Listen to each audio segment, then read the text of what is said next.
Hello दोस्तों, स्वागत है आपका राइडो नर्सिंग एकेडमी पर। अपन पढ़ रहे हैं थ्योरी ऑफ डेवलपमेंट। पिछले वीडियो में अपन ने साइको सोशल थ्योरी, इरिक इरिक्शन की थ्योरी को अपन ने कंप्लीट किया था। आज अपना वीडियो है साइको सेक्सुअल थ्योरी के बारे में, जो कि दी है सिगमंड फ्रॉड ने। चलिए स्टार्ट करते। साइको सेक्सुअल थ्योरी को स्टार्ट करने से पहले अपन कुछ इंपॉर्टेंट बातें कर लेते हैं इसके बारे में। देखिए, ऊपर देखिए साइको सेक्सुअल थ्योरी लिखा हुआ है, उसके जस्ट नीचे देखिए साइको एनालिटिकल थ्योरी और साइको डायनामिक थ्योरी। देखिए, अपन जनरली आप ये कह सकते हो कि तीनों एक ही हैं। ओके, ये तीनों आपको यदि एग्जाम में पूछी जाए कि साइको सेक्सुअल थ्योरी और साइको एनालिटिकल थ्योरी और साइको डायनामिक थ्योरी किसने दी, तो आपको सिगमंड फ्रॉड ही करना है। अंडरस्टूड। लेकिन इनमें डिफरेंस है, ठीक है, वो मैं आपको बताता हूँ क्या डिफरेंस है। देखो, साइको सेक्सुअल थ्योरी और साइको एनालिटिकल थ्योरी ये दोनों सेम है, एक ही नहीं, एक ही थ्योरी के दोनों नाम है। लेकिन साइको डायनामिक थ्योरी, इसमें थोड़ा सा डिफरेंस है। साइको सेक्सुअल थ्योरी और साइको डायनामिक थ्योरी दी सिगमंड फ्रूड ने, और psychodynamic theory Sigmund Freud plus उसके जो फॉलोवर्स हैं उन्होंने दी। यहाँ से याद रखिए डायनामिक, डायनामिक से आप वैसे चल, डायनामिक का मतलब होता है चल, चलित चीज, चलने वाली, मूवेबल। वैसे यहाँ पे आप ये रखिए डायमेंशन, याद रखिए दिशाएं। मतलब जो साइकोसेक्सुअल थ्योरी है उसको और बढ़ाया गया, अलग अलग दिशाओं में उसको डायमेंशन दी गई फॉलोवर्स द्वारा, तो उसको साइको डायनेमिक थ्योरी कहते हैं, याद रखने के लिए।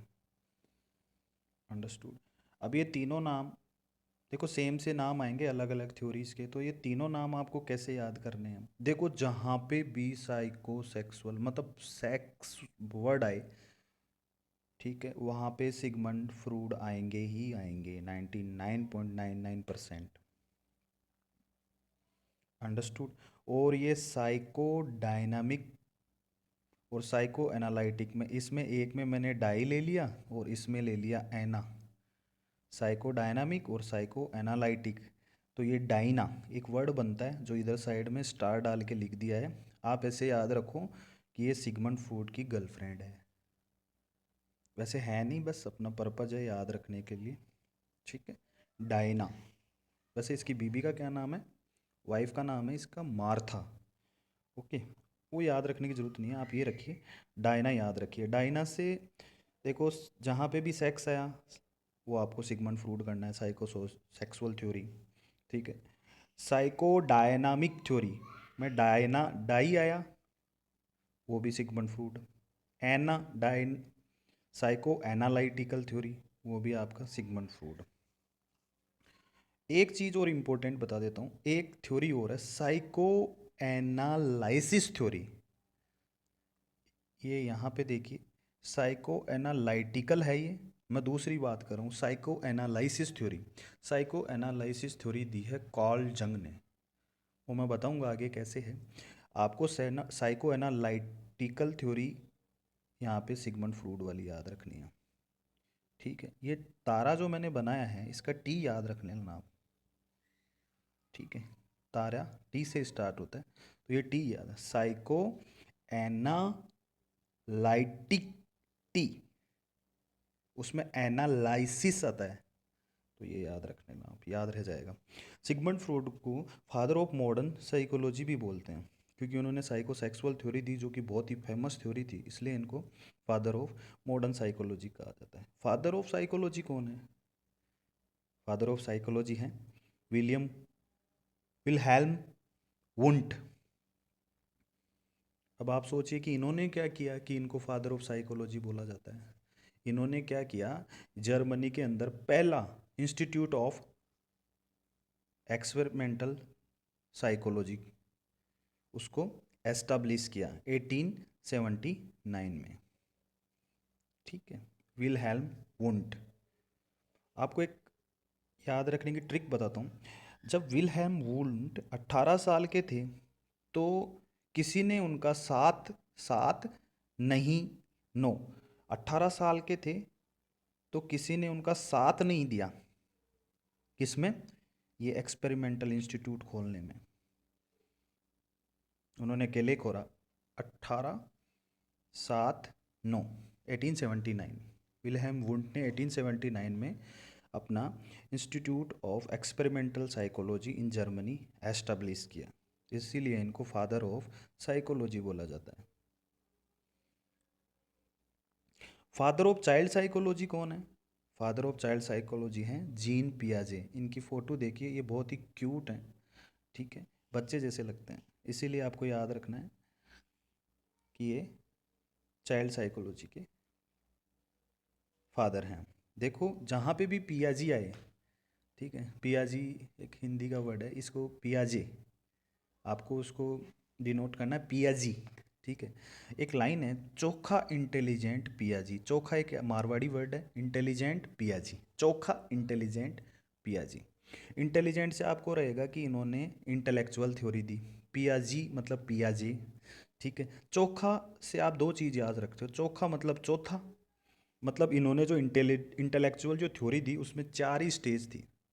और चोखा मतलब होता है क्यूट, मतलब जो बच्चे होते हैं क्यूट, तो ये इन्होंने चाइल्ड साइकोलॉजी के फादर, इस तरीके से याद रखना है। नीचे देखो एक क्वेश्चन लिखा हुआ है, फादर ऑफ इंडियन साइकोलॉजी बताइए कौन है। मैंने यही क्वेश्चन अपने छोटे भाई को पूछा, मैं वो फादर ऑफ इंडियन साइकोलॉजी पता है कौन है? तो पहले तो थोड़ा सा सोचा, फिर उसने बोला नरेंद्र मोदी। मैं भी हंसने लग गया, ठीक है, वैसे उसका जवाब सही था, नरेंद्र मोदी नहीं है वो, नरेंद्र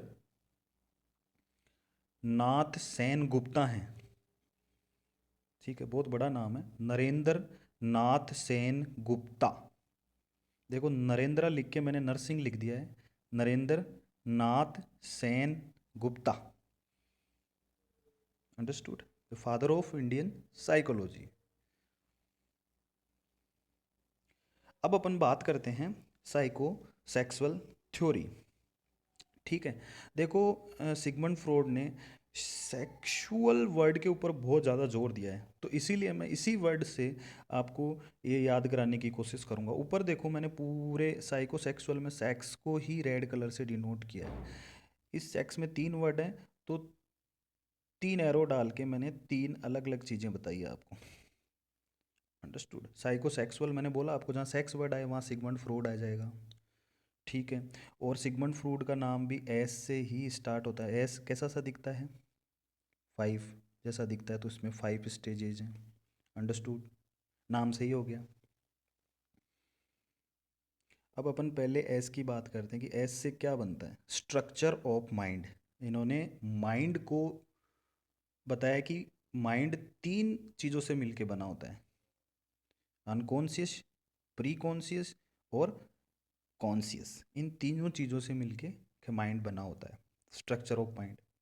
फिर उन्होंने बताया ई से एलिमेंट्स ऑफ पर्सनैलिटी, उन्होंने पर्सनैलिटी के 3 एलिमेंट्स बताए, ईद, ईगो और सुपर ईगो। और एक्स से आपको याद रखना है एक्स वाई जेड, मतलब एक्स वाई जेड अलग अलग स्टेजेज बताते हैं ना एक्स वाई जेड से, ठीक है। तो स्टेजेज, स्टेजेज की कितनी स्टेजेज हैं? एस से याद रखना है आपको 5 स्टेजेज हैं, ठीक है। फर्स्ट है ओरल, एनल, फालिक, लेटेंसी और जेनाइटल। इसको याद रखने के लिए मैंने आगे एक मैंने लिया है, ओए प्यारेलाल जी, ठीक है, वो आपको आगे समझ में आ जाएगा। अब इनके बारे में अपन पढ़ते हैं कि ये है क्या actual cheese, structure of mind क्या है, इसको डीपली पढ़ेंगे। एलिमेंट्स ऑफ पर्सनैलिटी ये क्या हैं, इसके अंदर क्या क्या चीज़ें आती हैं वो सारी पढ़ेंगे, और ये स्टेजेज कैसी कैसी, इनके अंदर क्या क्या होता है, और कौन सा एज ग्रुप फॉलो होगा यहाँ पे।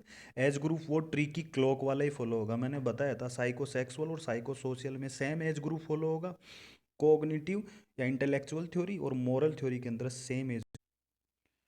अब अपन डिटेल में बात करते हैं कि स्ट्रक्चर ऑफ माइंड क्या है, ठीक है। सिगमंड फ्रॉइड ने बताया कि जो माइंड है वो 3 कंपोनेंट से मिलकर बनाता है। फर्स्ट वन उसमें बताया ना, अनकॉन्शियस, प्री कॉन्शियस जिसको अपन सब कॉन्शियस भी बोल सकते हैं और सेमी कॉन्शियस भी बोल सकते हैं, एंड कॉन्शियस, ये 3 पार्ट होते हैं। माना आप ऐसे समझो कि यदि अपना ब्रेन या जो अपना माइंड है वो एक घड़ा है, पोर्ट है, ठीक है, तो उसका जो मैक्सिमम वाला पोर्शन है, ये गर्दन से आपको इसको एक डिवाइड कर देना है। जो मैक्सिमम वाला पोर्शन है ये वाला नीचे वाला, ये अनकॉन्शियस वाला है और इसी के अंदर पानी रहता है स्टोर। ठीक है, तो ये स्टोरेज पोर्शन है अपना। जो अनकॉन्शियस है वो स्टोरेज पार्ट ऑफ ब्रेन होता है। उसके अंदर अपनी मेमोरीज, जो भी अपन ने इवेंट है, भले बुरे, जो भी अच्छे बुरे जो भी इवेंट्स हैं वो इसके अंदर स्टोर रहते हैं। ये अनकॉन्शियस अनकॉन्शियस वाला पोर्शन है। ठीक है, फिर जो बाकी जो ये पोर्शन बच गया, इसका इसका यदि अपन डिवाइड करें 6:4 का डिवाइड करें, तो जो 6 वाला पोर्शन है वो है आपका कॉन्शियस पोर्शन, जो कि आपका ओरिएंटेशन होता है, जो कि आपको एक्सटर्नल एनवायरनमेंट से जोड़ता है। ठीक है, उसको बोलते हैं कॉन्शियस पोर्शन। और ये बाकी जो बच गया, इन दोनों के बीच का जो पोर्शन है, कॉन्शियस और अनकॉन्शियस के बीच का जो पोर्शन है, ठीक है, जो इनके बीच में चौकीदारी करता है, इन दोनों को डिफ्रेंशिएट करता है, एक रास्ता देता है आने जाने का, इन दोनों को वॉचमैन पोर्शन बोलते हैं। इसको उसको बोलते हैं प्री कॉन्शियस और सेमी कॉन्शियस। ऐसे मान लो पूरा ब्रेन का मैक्सिमम पार्ट अनकॉन्शियस से बना होता है। ठीक है, फिर बाकी जो बचा हुआ थोड़ा बहुत पोर्शन है उस वो कॉन्शियस से बन के बना होता है। इन दोनों के बीच का जो पोर्शन है वो प्री कॉन्शियस या सेमी कॉन्शियस या सब कॉन्शियस बोल सकते हैं, वो बना होता है। ये दोनों के बीच को ये दोनों को डिवाइड करता है। ऐसे मान लो दोनों के बीच में वॉचमैन चौकीदारी करता है। ये कोई भी चीज़ आई जाएगी इसके अंदर से होके ही जाएगी। ठीक है, ये है स्ट्रक्चर ऑफ माइंड। तो इसके अंदर से जनरली ये पूछता है कि ब्रेन का स्टोरेज पार्ट कौन सा है, तो मैंने घड़े से आपको एग्जांपल बता दिया, अनकॉन्शियस पोर्शन। ठीक है, दूसरा वॉचमैन पोर्शन कौन सा है ब्रेन का स्ट्रक्चर ऑफ माइंड में, तो वो प्री कॉन्शियस है। ठीक है, और ओरिएंटेड पार्ट ऑफ ब्रेन का आपका कॉन्शियस पोर्शन है। ये बहुत ईजी सा टॉपिक है। नेक्स्ट अपन मूव करते हैं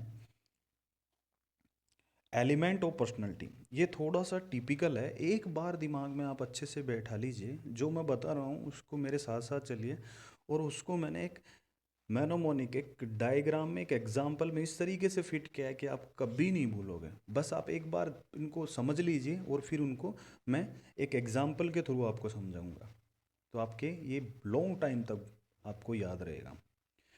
ठीक है, एलिमेंट्स आपको पता है कौन कौन से हैं, ईद, ईगो और सुपर ईगो। ये अपन फर्स्ट ऑफ ऑल पढ़ते हैं ईद। ईद को डिनोट किया है मैंने एक शैतान बच्चे से। ठीक है, दो भाई हैं ऐसे मान लो। ठीक है, एक उनमें थोड़ा शांत किस्म का इंसान है। ठीक है, वो मतलब भोला भोला है, बदमाशी नहीं करता, और ये दूसरा है ये बदमाश वाला। तो बदमाश वाला है वो मैंने ईद बनाया है। ईद ये बहुत जिद्दी है, इसको जो चीज़ चाहिए, ठीक है, इसको जिस चीज़ में आनंद आता है, प्लीज़र, ये प्लीज़र प्रिंसिपल पे काम करता है। इसको जिस चीज़ में आनंद आता है वो उसको करना ही है, चाहे वो उसके लिए वो सोसाइटी परमिट करती हो, बाहर वाले लोग परमिट करते हो या नहीं करते हो, इसको वो चाहिए ही। ठीक है, मतलब इसको एक्सटर्नल एनवायरनमेंट से कोई फ़र्क नहीं पड़ता, सोसाइटी से कोई फ़र्क नहीं पड़ता।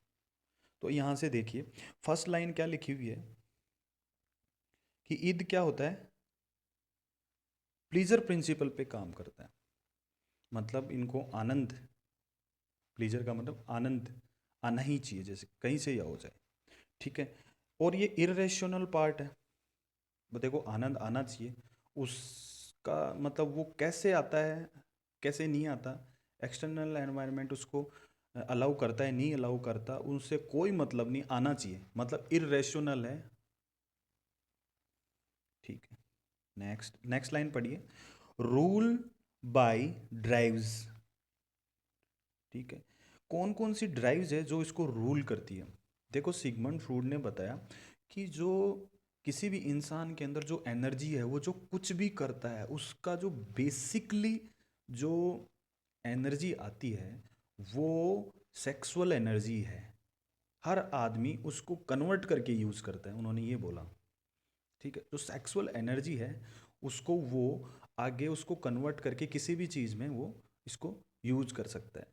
लेकिन जो बेसिक जो चीज़ है वो सेक्सुअल एनर्जी ही है, जिसको उन्होंने लिबिडो नाम दिया। एक एनर्जी और है जिसमें उन्होंने बोला कि ये डिस्ट्रक्टिव या अग्रेसिव एनर्जी है, गुस्से वाली एनर्जी है। ठीक है, उन्होंने उनको थानाटोस नाम दिया। ये उन्होंने बेसिकली दो ड्राइव बताई, सेक्सुअल ड्राइव और अग्रेसिव ड्राइव। ठीक है, सेक्सुअल ड्राइव को उन्होंने लिबिडो बोला और जो अग्रेसिव ड्राइव है उसको उन्होंने थैनाटोस बोला। अंडरस्टूड। नेक्स्ट लाइन पढ़ते हैं अपन। Immediate gratification not affected by external reality, external है ये, एक्सटर्नल रियलिटी। इसमें देखिए इमीडिएट ग्रेटिफिकेशन, इमीडिएट मतलब हाथों हाथ, ग्रेटिफिकेशन मतलब उनको वो उसका फल मिलना ही चाहिए, उसको वो प्लीजर मिलना ही चाहिए। यदि किसी चीज़ की जिद कर ली तो इमीडिएटली वो होना ही चाहिए। Not affected by external reality, बाहर का जो सोसाइटी उसको परमिट करती है कि नहीं करती है उससे कोई मतलब नहीं है, उसको इमीडिएट ग्रेटिफिकेशन होना ही चाहिए। नॉट इन अवेयरनेस, अवेयरनेस में नहीं है। ठीक है, जैसे अनकॉन्शियस वाला जो ब्रेन का जो पार्ट है वो इड से रिलेटेड होता है, टोटल जो इड होता है वो अनकॉन्शियस पोर्शन में होता है, उसको एक्सटर्नल एनवायरनमेंट से कोई फर्क नहीं पड़ता। ठीक है, यहाँ पे वही है, नॉट इन अवेयरनेस। ये लाइन इंपॉर्टेंट है इसकी, देखिए, present from the birth, inherent. ठीक है, जो इड होता है इंसान के अंदर जन्म से ही प्रेजेंट होता है। ये क्वेश्चन पूछा जाता है कि इड कब से प्रेजेंट होता है, इनहेरिटेंट होता है वो। ठीक है, एक जनरेशन से दूसरी जनरेशन में आता है, वो जन्म जात होता है उसमें इड। ठीक है, इनहेरिटेंट और प्रेजेंट फ्रॉम बर्थ। ठीक है, नेक्स्ट लाइन देखिए, प्रीमिटिव या प्राइमरी प्रोसेस ऑफ थिंकिंग। ये प्रीमिटिव मतलब पुरानी, या प्राइमरी जो सबसे पहली थिंकिंग प्रोसेस है। अंडरस्टूड। वो एक्सटर्नल एनवायरनमेंट से फर्क नहीं पड़ता है उसको। ठीक है, ये इड है। जिद। नेक्स्ट अपन आते हैं ईगो। ईगो को डिनोट करेगा, मैंने बताया था दो भाई हैं, एक वो थोड़ा सा जिद्दी है और एक ये भोला है। ये बाहर के एनवायरनमेंट को देख के ही अपने आप की जो एक्टिविटीज़ हैं वो कर पाता है।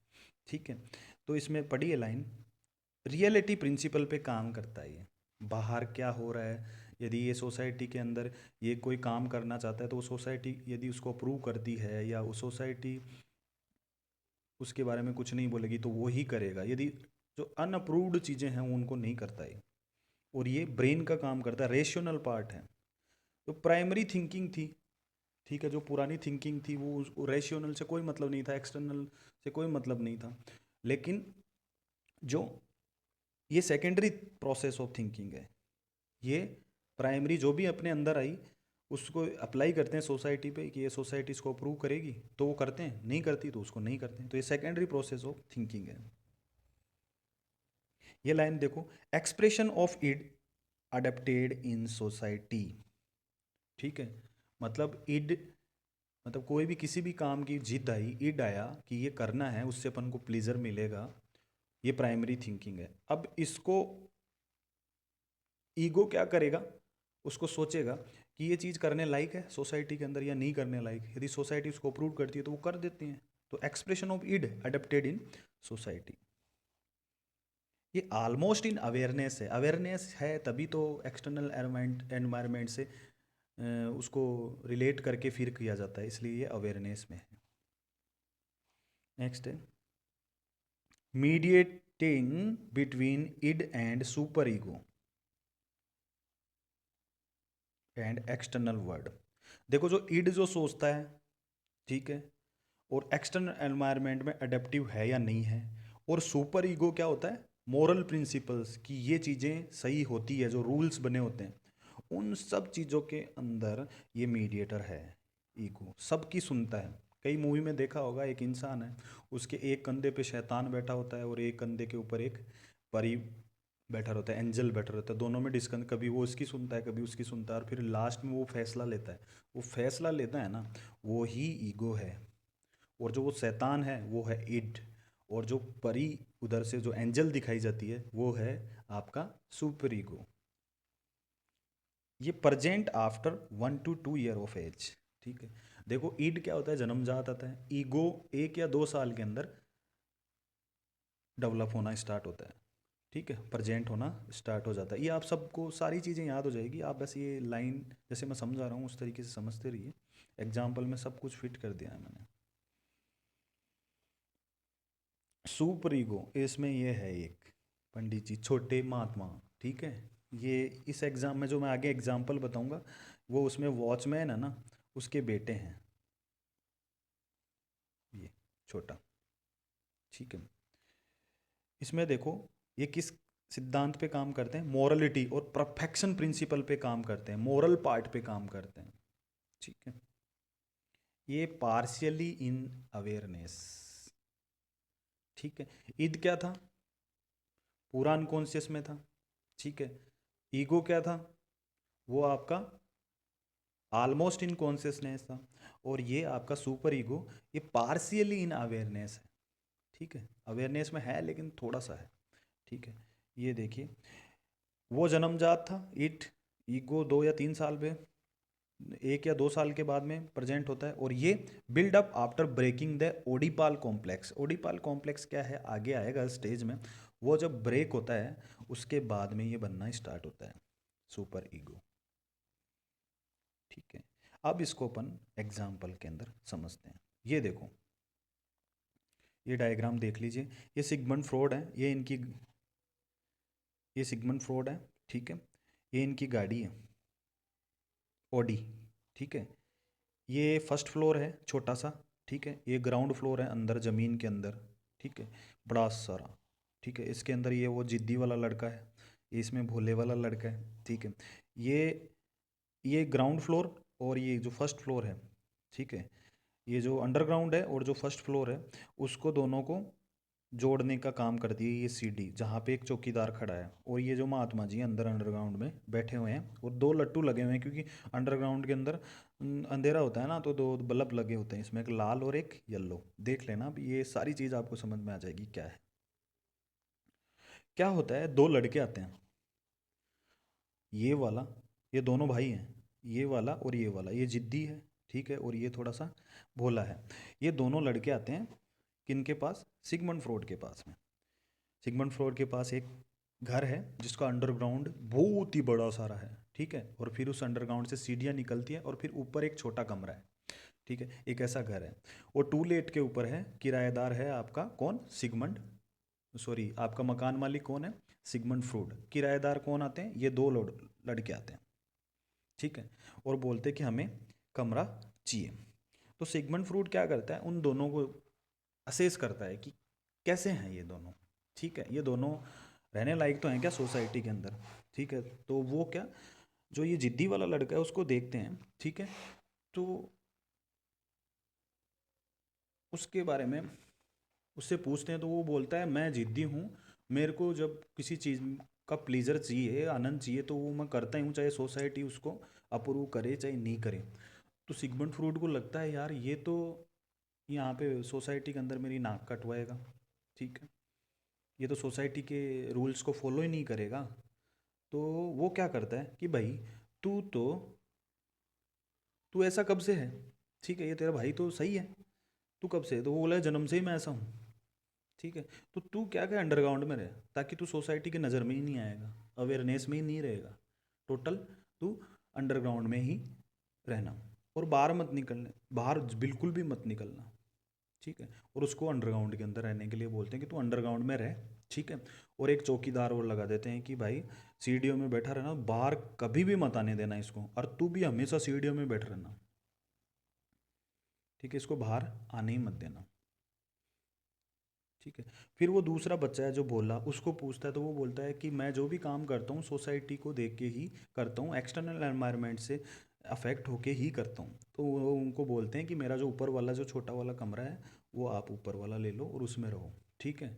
आप अपने भाई, कि यार वो तेरा भाई है, वो इतना बदमाश है और तुम इतने भोले हो कैसे, कि मैं भी, तब ये बोलता है मैं भी पहले ऐसा ही था, लेकिन 1-2 साल के बाद में मैं ठीक हो गया, मैं मम्मी पापा की बातें मानने लग गया और मैं ऐसा हो गया, अच्छा हो गया। तो बोला ठीक है, आप अच्छे हो तो ऊपर वाले के रूम, छोटे जो रूम है उसमें आप रह लो। हाँ, आपका भाई नीचे रहता है, आप कभी कभार उससे मिल के आ सकते हो, थोड़ी देर सीढ़ियों से उतरना और थोड़ी देर मिल के आ जाना, अंडरस्टूड। लेकिन आपका भाई बाहर नहीं आएगा, वो अंधेरे में ही रहेगा। उसके लिए मैंने 2 बल्ब लगा दिए हैं अलग अलग लाइट के, वो अंधेरे, इतना ज़्यादा उसको दिक्कत नहीं होगी, वो अंदर ही रहेगा। और मैंने चौकीदार भी बैठा दिया, वो बाहर नहीं आ सकता। ठीक है, इतना कह के वो चला जाता है।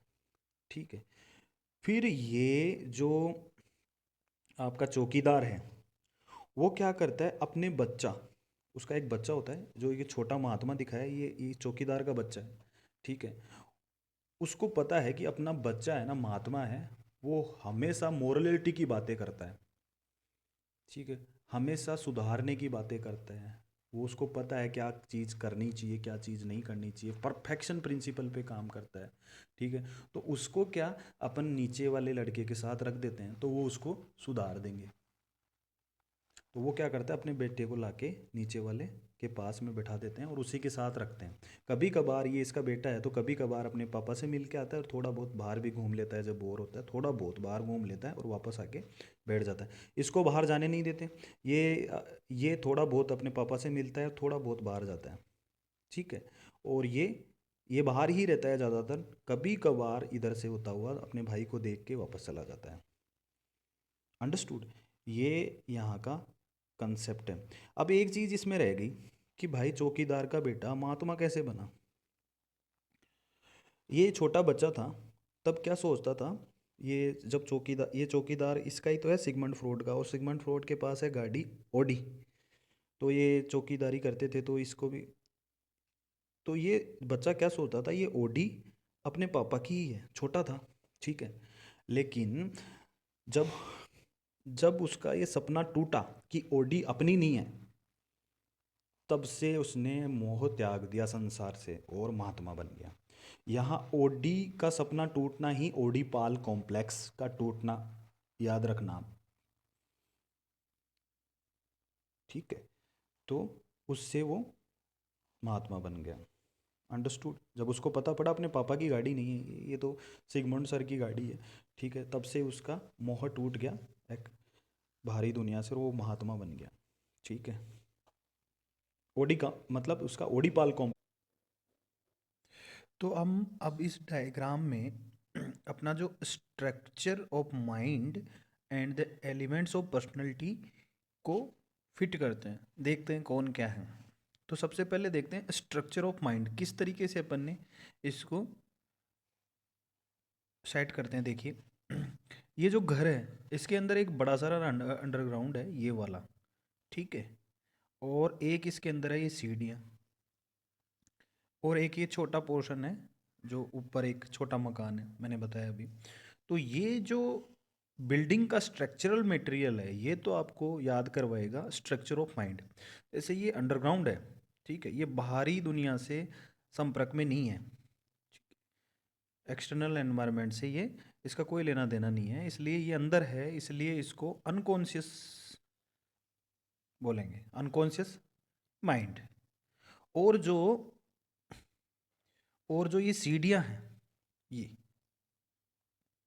ये वाला पोर्शन है, उसको बोलेंगे, जो कि ऊपर वाले और जो अंडरग्राउंड है इन दोनों को कनेक्ट करता है। ये बीच का पोर्शन है जो कि वॉचमैन वाला पोर्शन है, इसको बोलेंगे प्री कॉन्शियस।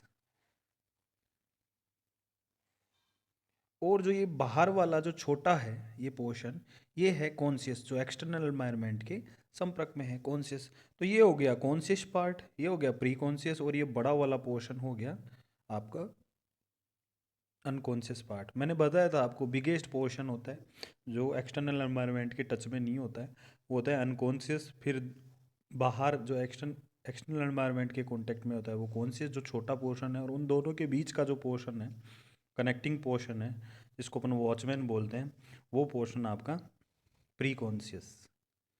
ये तो हो गया आपका स्ट्रक्चर ऑफ माइंड। अब अपन देखते हैं एलिमेंट्स ऑफ पर्सनालिटी। जो ये मैंने बताया था, ये लड़का जो बदमाश नहीं है, भोला लड़का है, ये तो है आपका ईगो।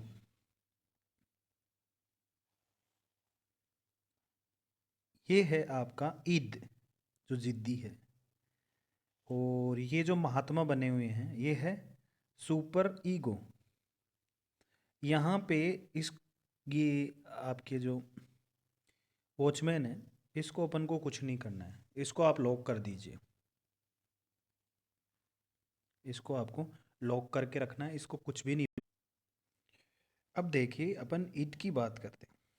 ठीक है, जो कि जिद्दी बच्चा है, उसको एक्सटर्नल एनवायरनमेंट से कोई फ़र्क नहीं पड़ता, ठीक है, वो अंदर ही अंदर अंडरग्राउंड में रहता है, उसको बाहर जाना भी मना है, मतलब वो अनकॉन्शियस पोर्शन के अंदर ही रहता है फुल्ली।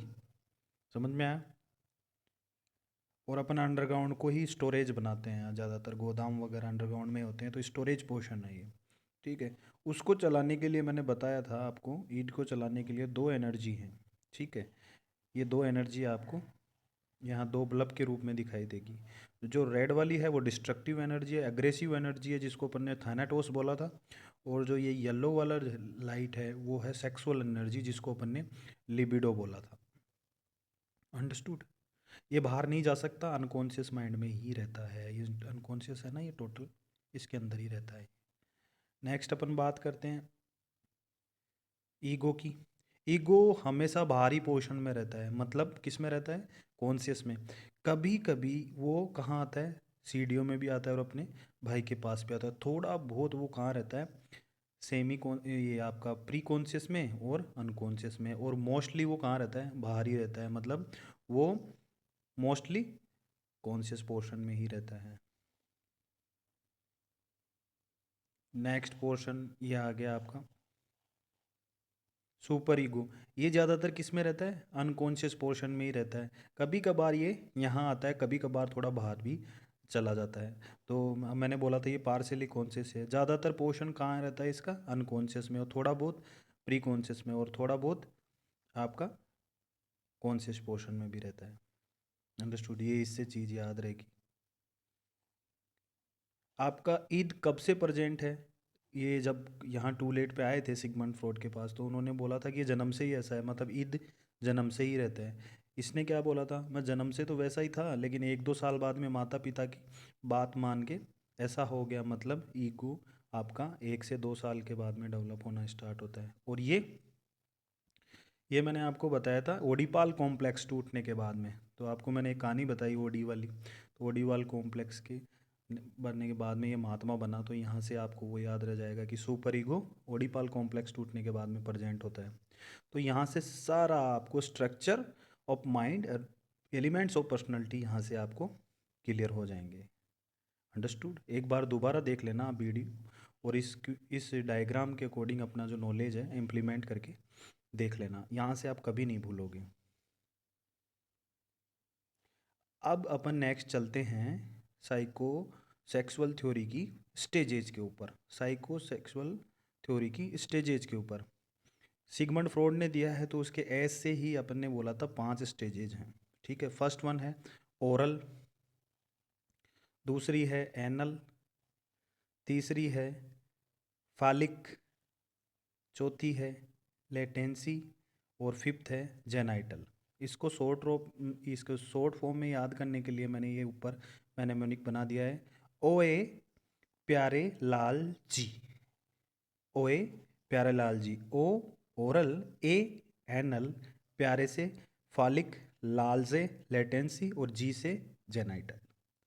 ये इसकी 5 स्टेजेज होगी। और इसके अंदर जो एज रेंज है वो सेम फॉलो होती है, जो कि साइको सोशल थ्योरी के अंदर, जो कि ट्रिकी क्लॉक वाली ही मैंने बताया था।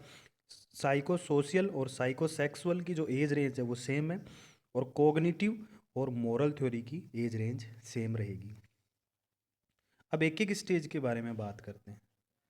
ओरल स्टेज, जो कि 0 से 1 साल तक प्रेजेंट होती है। इसमें area and action of pleaser and gratification, इसमें आपको बताना है कि इसमें area of action and pleaser, area and action of pleaser and gratification, मतलब जो मेन एरिया कौन सा है जहाँ से उसको प्लीजर मिलता है, और मेन एक्शन क्या होता है। देखो इसके ओरल नाम से ही पता पड़ता है कि इसका जो एरिया ऑफ ग्रेटिफिकेशन है वो माउथ है, और जो मेन एक्शन है वो सकिंग एंड ब्रेस्ट फीडिंग है।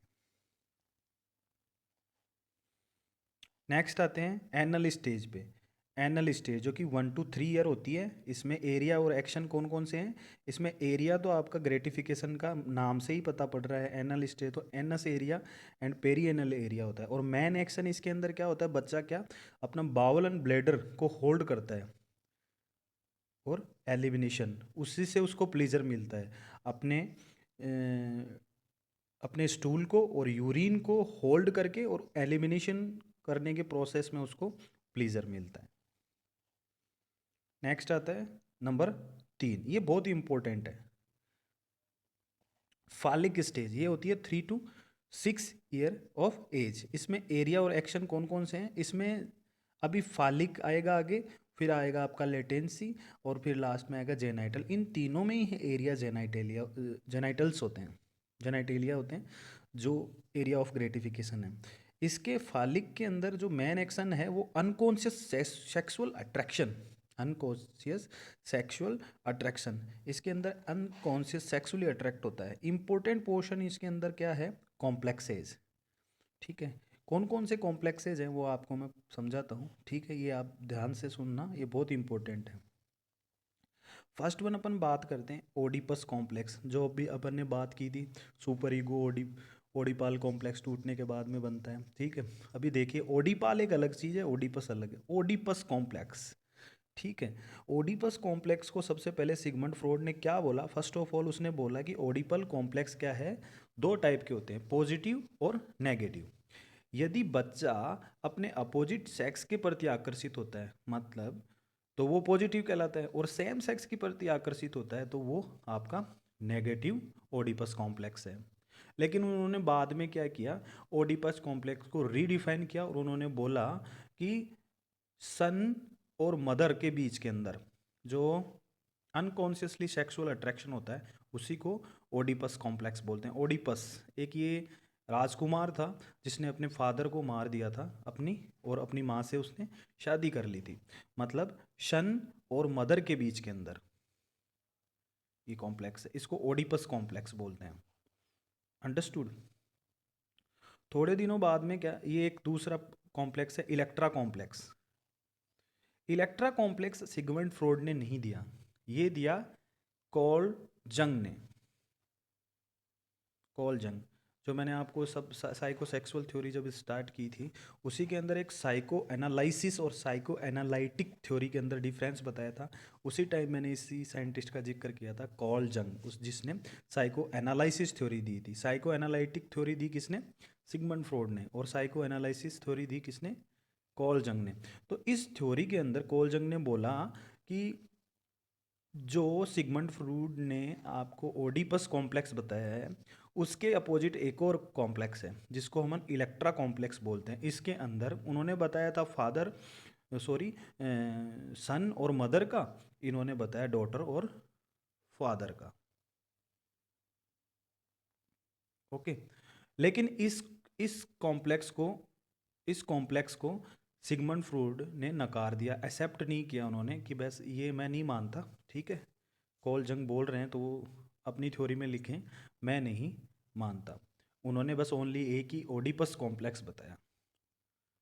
लेकिन जब अपन बुक्स में पढ़ते हैं ओडिपाल कॉम्प्लेक्स, तो ये ओडिपाल कॉम्प्लेक्स क्या है? जनरली जो इलेक्ट्रा कॉम्प्लेक्स और ओडिपस कॉम्प्लेक्स, यदि दोनों को अपन साथ बोलना चाहिए, टुगेदरली अपन जो बोलते हैं उनको उनको बोलते हैं ओडिपाल कॉम्प्लेक्स। ये आप याद रखना, बहुत ही इंपॉर्टेंट चीज़ है ये। देखो, ओडिपस कॉम्प्लेक्स किसने दिया? सिगमंड फ्रॉइड ने। अंडरस्टूड? उन्होंने सबसे पहले इसको पॉजिटिव नेगेटिव के अंदर डिफाइन किया, लेकिन बाद में उन्होंने सन और मदर का बता दिया कि सन और मदर के अंदर जब ये कॉम्प्लेक्स है तो इसको ओडिपस कॉम्प्लेक्स बोलते हैं। उसके बाद में आपके कॉल जंग आए, उन्होंने क्या बोला अपनी साइको एनालिसिस थ्योरी के अंदर कि भाई जैसे ओडिपस कॉम्प्लेक्स होता है वैसे इलेक्ट्रा कॉम्प्लेक्स है, लेकिन ये डॉटर और फादर का है। उन्होंने सन और मदर का बताया, ये डॉटर और फादर का, लेकिन इसको सिगमंड फ्रॉइड ने नकार दिया। अंडरस्टूड? उन्होंने बोला कि इलेक्ट्रा कॉम्प्लेक्स नाम की चीज़ मैं नहीं मानता, ओडिपस कॉम्प्लेक्स होता है। लेकिन जनरली जो आजकल अपन बुक्स में पढ़ते हैं ओडिपाल कॉम्प्लेक्स, जो इलेक्ट्रा और ओडिपस कॉम्प्लेक्स दोनों का कंबाइंड रूप है, उन दोनों को एक साथ अपन ओडिपाल कॉम्प्लेक्स बोलते हैं। एक और है इम्पोर्टेंट, ठीक है, ये जकोस्टा कॉम्प्लेक्स। जो ओडिपस की जो मदर थी, ओडिपस ने क्या किया, अपने फादर को मार दिया और अपनी माँ से शादी कर ली। जो उस माँ का नाम था, उनका नाम था जकोस्टा कॉम्प्लेक्स। ठीक है, यदि मदर सेक्सुअली अट्रैक्ट होती है सन से तो इसको जैकोस्टा कॉम्प्लेक्स बोलते हैं। सन यदि मदर से अट्रैक्ट होता है तो उसको बोलते हैं ओडिपस कॉम्प्लेक्स। ओके, ये याद रखना। नेक्स्ट आते हैं अपन चौथी स्टेज पे, लेटेंसी स्टेज। ठीक है, लेटेंसी का मतलब होता है, यदि हिंदी में बोले लेटेंसी का मतलब होता है सुसुप्त अवस्था, डोरमेंट स्टेज। ठीक है, ये होती है 6 to 12। इस स्टेज के अंदर क्या होता है, एरिया ऑफ ग्रेटिफिकेशन आपका जेनाइटल एरिया होता है। तीनों में मैंने बताया था, लास्ट की जो तीनों स्टेज है उनमें जो एरिया ऑफ ग्रेटिफिकेशन है आपका जेनाइटेलिया ही होगा। इसके अंदर क्या होता है, देखो इसके जस्ट पहले फालिक स्टेज थी, उसमें वो अनकॉन्शियसली सेक्सुअली अट्रैक्ट होता है।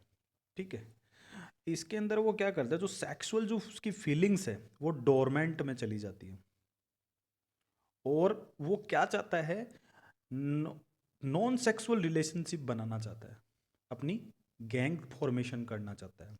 अंडरस्टूड। वो सेक्सुअल फीलिंग्स हैं वो डोरमेंट अवस्था में चली जाती है, सुसुप्त अवस्था में चली जाती है, और वो नॉन सेक्सुअल रिलेशनशिप की तरफ बढ़ता है। अंडरस्टूड, और अपनी गैंग फॉर्मेशन करता है। ये इसका इंपॉर्टेंट पोर्शन है। नेक्स्ट एंड लास्ट स्टेज आपकी है, इसके अंदर है जेनाइटल स्टेज, जो कि 12 टू एडोलिसेंस बोलते हैं, एडल्ट तक। इसमें area of gratification same genital area होता है। इसमें वो क्या करता है, जैसे फालिक स्टेज था उसके अंदर क्या हुआ, अनकॉन्शियसली सेक्सुअल अट्रैक्शन हुआ था, इसमें कॉन्शियसली मैच्योर सेक्सुअल रिलेशनशिप बनता है। अंडरस्टूड। यहाँ पे अपनी साइको सेक्सुअल थ्योरी कंप्लीट होती है। आप एक बार इस वीडियो को दोबारा देखना ताकि ये लंबे समय तक आपको याद रहे।